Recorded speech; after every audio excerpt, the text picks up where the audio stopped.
Egun on guztioi eta ongi etorri gaurko bozemailearen agerraldira. Dakizuen bezala, astero bezala, Gobernu Kontseiluan hartutako erabakien berri ematen dizuegu, erabakiak eta baita jorratutako gainontzeko gaiak ere.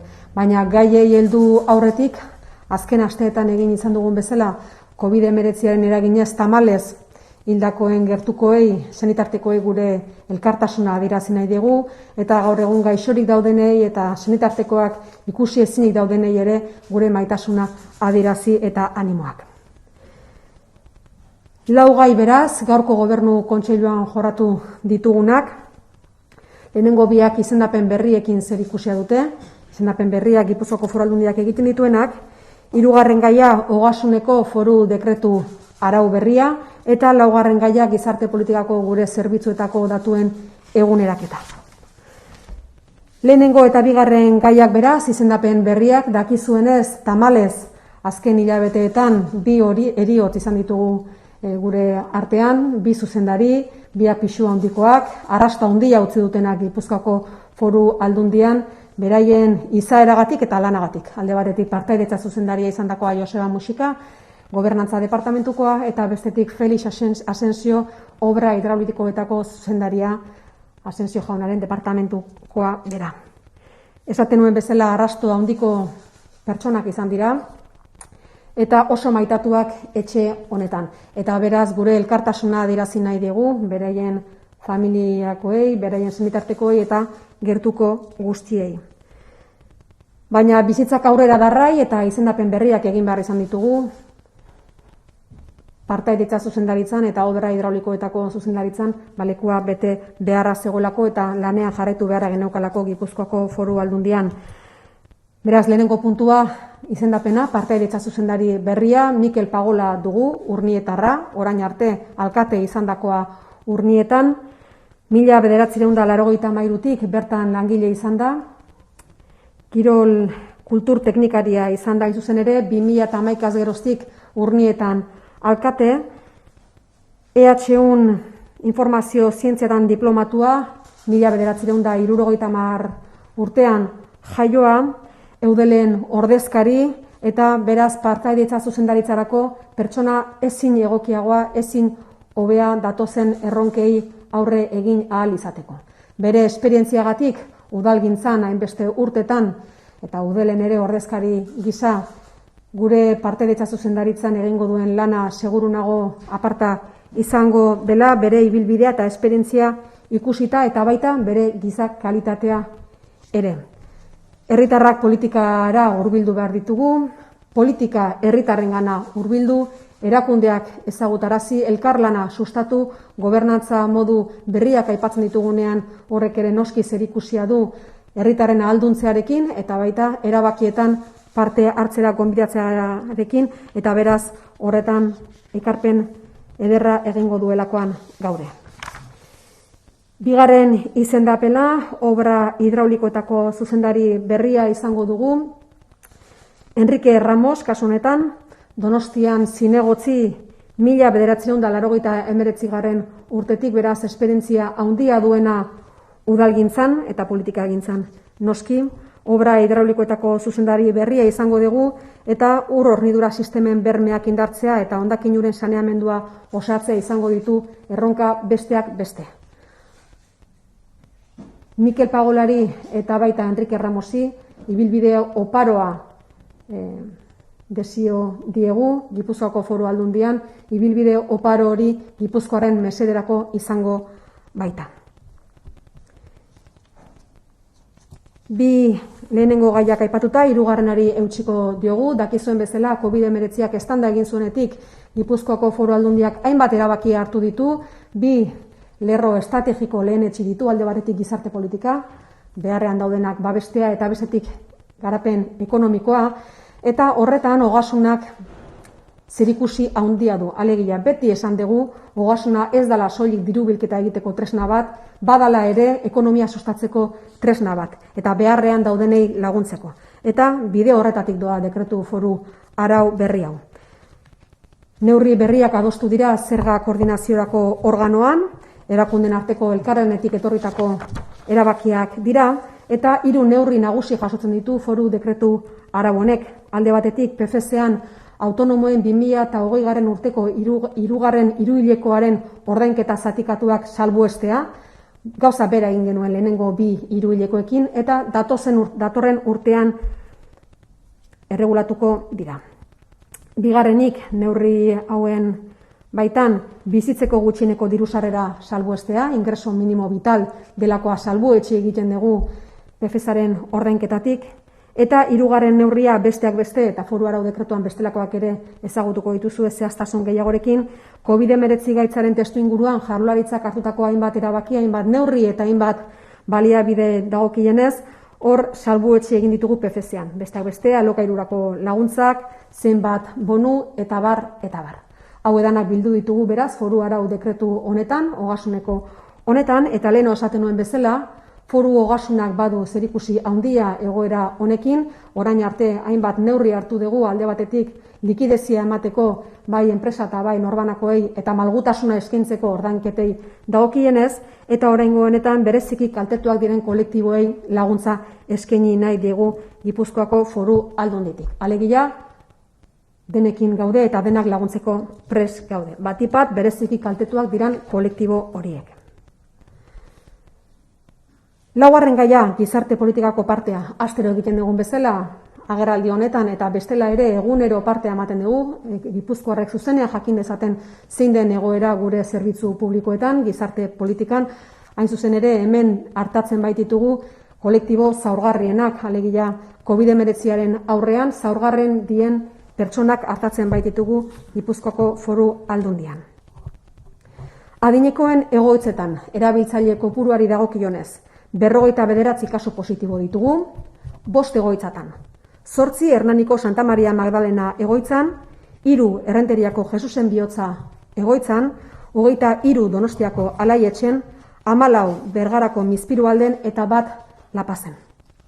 Kokatzearren 5.425 erabiltzaile dauzkagu, 75 zentrotan. Eta horietatik 59 kasu positibo, 5 egoitzatan Gipuzkoan. Hauetatik 8 ospitalean daude eta gainontzeko 51 Eibarko ospitaleko planta sozialean. Datuak biltzearen abuztuaren 11-tik hona, alegia COVID-19 bigarren olatua degunetik 32 hildako izan ditugu Gipuzkoako egoitzetan eta sendatutakoak 55 izan dira. Hori egoiliarrei dagokienez, baina langilei dagokienez ere baditugu datu eguneratuak eta hauek izango lirateke. Egun 58 langile daude diagnostiko positiboarekin, 15 egoitzatan. 80 langile sendatu dira, bigarren olatu honetan, eta guztira 38 zentrotan izan ditugu langile gaixoak, positibo eman dutenak, eta erabiltzaileen artean 7 egoitzetan izan ditugu positiboak. Eguneko zentroak, azken astean 2 positibo berri atzeman dira. Desgaitasuna dutenei arreta emateko zerbitzuetan ez dago kasu positiborik, eta jakinaren gainean egon zaitezten, edo behintzat argazki osoa eukide ezazuen, sare honetan 412 plaza daude egoitzetan eta 474 etxe bizitzatan. Ez dago beraz, datu kasu positiborik desgaitasuna duten arreta zerbitzuetan. Gizarte inklusioan ere ez dago kasu positiborik, sare honetan 54 baliabide dauzkagu, 225 plaza egoitzatan eta 182 etxe bizitzetan. Ez dago beraz, kasu positiborik gizarte inklusioko zerbitzuetan. Adingabeetan ere ez, eta sare honetan 400 plaza dauzkagu. PCR probei dagokienez, 23.874 PCR froga egin ditu Gipuzkoako Foru Aldundiak, diako profesionalekin elkarlanean, hori esan beharra daukagu, lankidetza burutzen baitugu diako profesionalekin PCR frogei dagokienez. Eta azken astean, 2074 froga egin zaizkile egoiliarrei, eta 2.552 langilei frogak egin zaizkie PCR frogak hain zuzen ere. Bien, como les decía, 4 temas que hemos abordado en el Consejo de Gobierno de hoy, pero antes de ello quería decir, como solemos hacer todas las semanas, transmitir nuestra solidaridad a los familiares de las personas que han fallecido a consecuencia del COVID-19 y también hacer llegar nuestro cariño a todas las personas que están enfermas o que están sufriendo la enfermedad de cerca o incluso que les impide llegar a ver a familiares o que están viviendo dificultades económicas a consecuencia del COVID-19. Por tanto, nuestro cariño y cercanía a todas estas personas. 4 temas que hemos abordado en el Consejo de Gobierno de hoy. Los 2 primeros puntos tienen que ver con nuevos nombramientos que hemos realizado en el Gobierno foral. Tercer punto tiene que ver con el decreto foral norma que hemos aprobado en relación a Hacienda. Y el cuarto punto, la actualización de los datos de política social en relación a los servicios que ofrecemos. Los 2 primeros puntos, por lo tanto, nombramientos nuevos que hemos realizado en la Diputación Foral de Guipúzcoa. Como saben, en los últimos meses, desgraciadamente, hemos tenido 2 fallecimientos en la Diputación Foral de Guipúzcoa, de 2 personas muy queridas en la institución, por una parte por el trabajo que realizaban y por otra parte también por el talento y por el talante de estas 2 personas. Por una parte, el director de participación, Joseba Muxica, que falleció a finales del mes de agosto, y por otra parte también el director de Obras Hidráulicas, Félix Asensio, que falleció a mediados del mes de septiembre, también una persona muy querida en esta institución. La vida continúa y teníamos que realizar nuevos nombramientos que hemos efectuado en el Consejo de Gobierno de hoy. Por una parte, en la Dirección de Participación Ciudadana hemos nombrado a Miquel Pagola, hasta hoy alcalde en el municipio de Urnieta, de muchísimo conocimiento del ámbito municipal, porque por una parte ha sido técnico de cultura durante muchos años en el Ayuntamiento de Urnieta, a partir de 1993 hasta 2011, fecha en la que fue nombrado alcalde en Urnieta, hasta el día de hoy, como les decía. 50 años de Urnieta y diplomado en Ciencias de la Información. Tiene retos importantes, evidentemente, en participación, pero teniendo en cuenta su experiencia como alcalde y también con muchísima actividad también participativa, estamos convencidos y convencidas de que va a hacer frente al reto de la nueva gobernanza colaborativa, empoderamiento de la ciudadanía, acercamiento de la ciudadanía a la institución, a la política y también transmitir el conocimiento, la importancia de la decisión compartida. Seguro que realizará este trabajo de manera más que adecuada y, por lo tanto, esperamos que le deseamos el mayor de los éxitos, porque su éxito será el éxito de la Diputación y, por tanto, también de la ciudadanía de Guipúzcoa. Y al mismo tiempo, por tanto, en la Dirección de Obras Hidráulicas hemos nombrado a Enrique Ramos, concejal donostiarra, desde el año 1999. Es curioso que estas 2 personas han empezado su andadura municipal el mismo año y que hoy vienen a la Diputación Foral de Guipúzcoa con muchísima experiencia, por tanto, en el ámbito municipal y en la política. Nombramos, pues, director de Obras Hidráulicas al señor Enrique Ramos, también nacido en el año 69, licenciado en Derecho en la Universidad Pública del País Vasco. Y a estas 2 personas les deseamos, por lo tanto, el máximo éxito, el mayor de los éxitos, puesto que será el éxito de la Diputación y de la ciudadanía de Guipúzcoa. Tercer punto, un decreto foral norma que hemos aprobado, que tiene que ver con Hacienda. Siempre hemos dicho que Hacienda no es únicamente una herramienta de recaudación, es también una herramienta de promoción económica que puede ayudar a la promoción de la economía. Y en este momento en el que el COVID-19 ha irrumpido de lleno en nuestras vidas y que, por supuesto, ha tenido un efecto negativo en todas ellas y también en las empresas, hemos realizado muchísimos esfuerzos en el Departamento de Hacienda para, por una parte, dar liquidez a empresas, autónomos y también personas individuales y, por otra parte, también flexibilizar los plazos. En este sentido, con el decreto foral norma de hoy, lo que hacemos es ayudar a aquellas personas que más lo necesitan en este momento de COVID-19. Por una parte, yo nombraría 3 medidas que están todas ellas recogidas, así como otras en el decreto foral norma que tienen a disposición. Por una parte, exoneración del pago fraccionado del tercer trimestre en el año 2020 en el IRPF para personas autónomas, que se regularizará, por lo tanto, el año que viene. Se tomó una idéntica decisión en relación a los primeros 2 trimestres del año 2020. Por otra parte, exención del ingreso mínimo vital. Como saben, es una ayuda que proviene del Estado, que en este caso, teniendo en cuenta que tenemos la renta de garantía de ingresos, pues no está siendo muy utilizada, pero para aquellos casos en los que sí es así, por lo tanto, una exención en el pago del IRPF. Y por otra parte, pues subrayar también que en el contexto del COVID-19 el Gobierno vasco ha dado diversas ayudas, bonos para aquellas personas que tenían problemas con el COVID-19, como por ejemplo el alquiler, y también una exoneración para todas aquellas personas. Tendrán toda la concreción en la norma foral.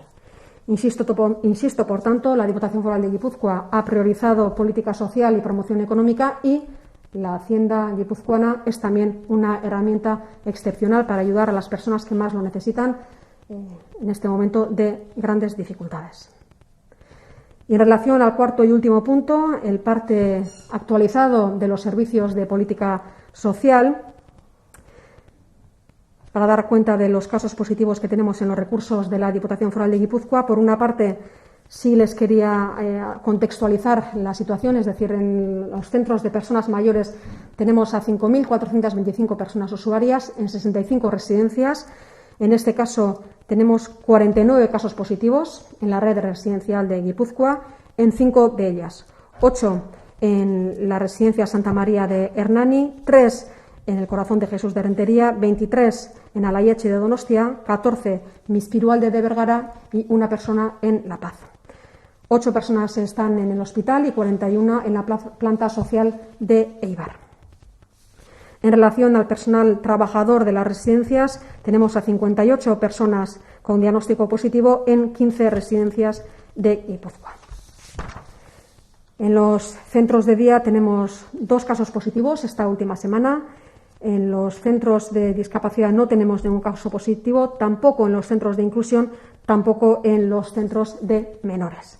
Y también decir que estamos haciendo un esfuerzo muy importante en relación a las pruebas PCR que se realizan, en colaboración con la DIA, con los y las profesionales de la DIA, y que hemos realizado hasta la fecha 23.874 pruebas PCR, de ellas 2.074 esta última semana a personas residentes y 2.555 a personal trabajador de las residencias. Estas serían, por lo tanto, las decisiones que hemos adoptado en el día de hoy y los temas que hemos abordado en el Consejo de Gobierno. Hortik aurrera galderaren bat izango bazenute, erantzuteko prest naukazue. Autonomoen kasuan atzeratzea da, ez da salbuestea. Hori da, salbuetxe egiten da aurten, baina atzeratu egiten dute ordainketa. Datorren urtean regularizatuko lukete ordainketa hori. Beste kasutan salbuestea da.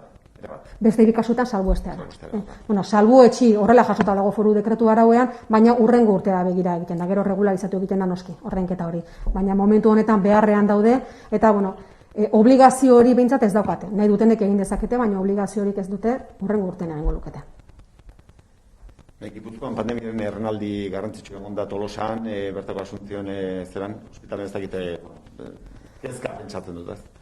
Kezka guztio daukagu COVID-19 gure bizitzara iritsi denetik, baina Asuncióneko kasu honetan noski arreta sanitarioari dagokionez, hori Eusko Jaurlaritzak du eskumena, beraz berak azaldu beharko du egoera zein dan, baina guri dagokigunez inguruan egoitza asko dago eta beraz esan beharra daukagu bertan hartatuak izan diren guztiei PCR frogak egin dizkiegula, asteburu guzti honetan zehar, kezka hori bagenuelako, eta denek negatibo eman dutela. Beraz, erabiltzaile guztiak, bertan hartu dian guztiak, guztiei frogak egin zaizki eta denek negatibo eman dute. Bien, en relación a la Clínica de la Asunción, evidentemente el aspecto sanitario es una competencia del Gobierno vasco, pero evidentemente hay en el entorno muchísimas residencias que hacen uso de esos servicios. A todas aquellas personas que han utilizado esos servicios de la Clínica de la Asunción, que son usuarias de nuestros centros residenciales, se les han hecho pruebas PCR y todas ellas han dado negativo.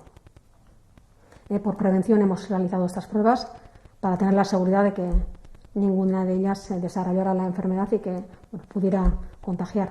Y estamos haciendo un control muy estrecho, muy directo de todas aquellas personas,